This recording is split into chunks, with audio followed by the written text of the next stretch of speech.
Welcome back to Conservative American Predictions. We are less than 1 month away from the crucial 2024 presidential and congressional elections, and there's several key races that are going to be happening down ballot in many key states across the nation.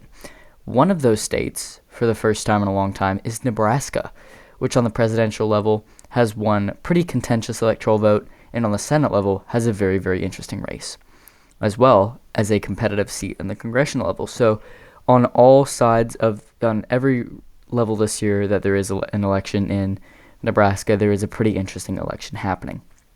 The first one we'll break down is, I suppose, the presidential map, which is probably the least surprising. So out of Nebraska's second, this is a pretty contentious electoral vote to an extent. It did vote for Joe Biden by a pretty decent margin in 2020. It voted for him by about 6.6%. Let me pull that up in just a minute.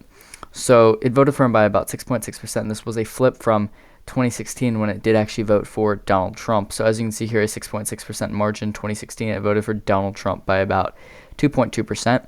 And I don't believe there's an average for this district right now, but a lot of recent polls have actually shown Harris improving by a margin of 9 to 11 points, a very nice margin here, which is about 3 to 5 points higher than Biden won it by. So a very impressive margin. So let's say that Harris wins this electoral vote by a likely margin. That puts her at 277 electoral votes. This is the map that I see right now. Also, the states that are going to be competitive are filled in the lighter shit as well. And then out of the first district and the at-large vote, kind of surprising. The third district, not really much to talk about here. Now, there haven't been any first district polls released yet. However, there was one pretty surprising at-large district vote. As you can see here, Trump is only up by 11 points in a state that he carried by over 19 in 2020. A 19-point margin out of the state of Nebraska, now down to 11 points according to this one poll.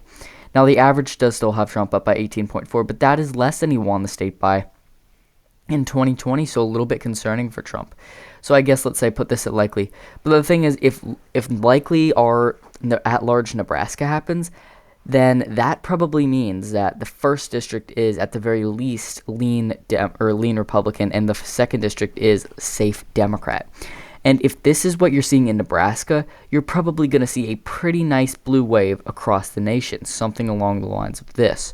Now, it could be a little bit different, but if Nebraska's first district is that blue, then again, you're probably going to see a pretty sizable red or blue wave for Kamala Harris and the Democrats as a whole. Like, it's going to be a pretty bad night for Republicans. Now, the first district, it's an electoral vote that is pretty easily won by the Republicans. However, again, in a night where this happens, this is beyond their best case, honestly. The Democrats would basically landslide the presidency, winning probably 359 electoral votes. Now, again, this is unlikely, but this, if these polls are accurate, then very bad news for the Republicans. But there's also the chance that this electoral vote could potentially be the deciding electoral vote on the presidential level. There aren't a whole lot of these scenarios, but there's a couple of races where if, let's say, Democrats win a certain state and Republicans manage to counter it, there's a couple of ways that this electoral vote could come into play. So right here, this is a 270-268 matchup. However, this is one where Trump wins. So the second district isn't necessarily needed to win.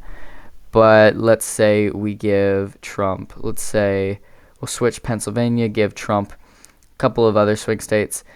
It could come into play eventually. So it's one of those states where if this is the map that you see, Trump would need to win the second district to tie the electoral vote, and then it would go to the House, and he would probably win because it's based off delegation vote. There aren't a whole lot of these scenarios, but there is a chance that this could happen this year. If it wasn't for Nebraska second, this could be a very potential map. Nebraska second, I do think, is pretty likely to go Democrat, but if it would go Republican, that would be pretty good news. But again, this would be a map where it would come into play for Donald Trump, where it'd be very important. But if Republicans are winning the second district on the presidential level, they're probably going to be carrying Wisconsin, Michigan, Pennsylvania, Minnesota even, and at this point, Virginia. That is very unlikely, though, and I don't think that either of those outcomes for both the Republicans and Democrats is going to happen, but it's still an interesting scenario to look at. So that's the presidential level. It's not as, interesting as the Senate level. We're going to get to that now. So as you can see, this is the Senate level right now as I see it, not necessarily by margin. Any state that is under 5 points, though, I don't or I have shaded in a lighter color. So that is Texas and Montana for the Republicans, and Wisconsin and Michigan for the Democrats. And Montana isn't actually below 5, but I did want to highlight it because it is a closer flip. Like West Virginia is a very large flip for the Republicans, but Montana is going to be closer, but it's still going to be above likely margin. But I did still fill it in because it's going to be an interesting flip and an interesting seat to watch. But as you can see, it comes out of 2 states, Ohio and Nebraska. Now, as of now, I do think that Democrats are going to win Ohio. So let's say they do win it.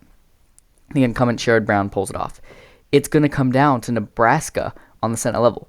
And while this isn't going to be a seat for the Democrats, as Dan Osborne, the independent, has said he won't caucus with the Democrats, in a sense, it could give them a decent majority, as he probably will vote with Democrats on most issues. On social issues, he's, kind of a center-left person. And then on economics, he's a populist.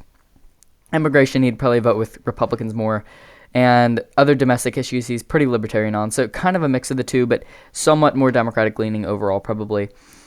But there have been a lot of polls actually showing him leading this race. And this race, according to the average, is insanely close. So if you go to Nebraska on the Senate level, as you can see here, if we go to the general election, Fisher's only up by 1.5% in a race that she won by 19 in 2018. So this is very good news for Osborne. And if he keeps this up, he could potentially flip the race. I mean, it used to be a 4-point lead for Fisher. Then it shrunk to 3 points, kind of shrunk to 2 points. It's down to 1.5%. And as you can see here, there are a lot of polls actually showing Osborne up by several points, and even Deb Fisher's internal poll only showed her up by 6. Now keep in mind, the same poll a few months back had showed her up by 26% against Fisher, or against Osborne. So definitely some serious questions about how this race could go. But let's say the independent wins, technically not a Democratic seat, but that makes it a 49-50 to 1 Senate. Now, yes, there are 2 other independent senators in Congress right now that are going to be reelected. That is Angus King and Bernie Sanders of Maine and Vermont, respectively. So technically they are independents, but they do caucus with the Democrats. Osborne is going to be a little different. But again, this kind of does give Democrats a majority because it prevents Republicans from reaching 51 seats. And also, this is in the event that Kamala Harris wins, because if Trump wins, then 50 seats is the majority Republicans need. But if Democrats are doing this well in Nebraska, then there's a chance that, maybe Texas narrows up, maybe they can flip that. Maybe even Montana can be closer and it, can potentially hold for Democrats. So in an extremely, extremely good night for Democrats, technically they could get 51 seats and then have a 52nd kind of independent there. Potentially Florida as well. Very, very unlikely this happens. I don't even think this is the realistic best case right now. But there is still a chance that this could happen. But again, pretty unlikely. Now, the last thing I want to talk about, I don't have a map prepared for this, but this is the Congressional district out of Nebraska. This is on the Congressional level for a House. There's one competitive seat here, and it is, again, the 2nd district. And as you can see, Vargas had led Bacon in most polls out of this district so far. All the ones that are recently, he's led by pretty decent margins between about, it looks like 3 and 8%. I'm sorry. So a very impressive margin here. So probably a flip out of Nebraska's 2nd. In 2022, Republicans were doing much better here in the polls. I mean, as you can see, there were some that still had Vargas up, but Bacon was still leading some polls. But this year, he hasn't led basically any. I don't think he has in a long time. He might have previously led a couple before in the last couple of months, but since Harris has become the nominee, it looks like Vargas has taken a pretty solid lead. So I do expect the seat to flip, and that will give Democrats a boost to the majority in the House. So technically, all 3 major branches, well, not branches, but all 3 major divisions, the presidency, the House, and the Senate, could hypothetically be decided in Nebraska. If it comes down to the 2nd district on the presidential level, if it comes down to the Nebraska election on the Senate level, and if it comes down to the 2nd district on the House level. So pretty interesting this year. Nebraska usually doesn't get this kind of attention. So I do think it is interesting to look at all this stuff. I think it's going to be very interesting to see how Osborne actually does. I hope you did enjoy this video, though. Make sure to subscribe. Comment down below what your predictions are for Nebraska this year and for the Senate and President and Congress as a whole. And again, thank you for watching. I'll see you guys next time.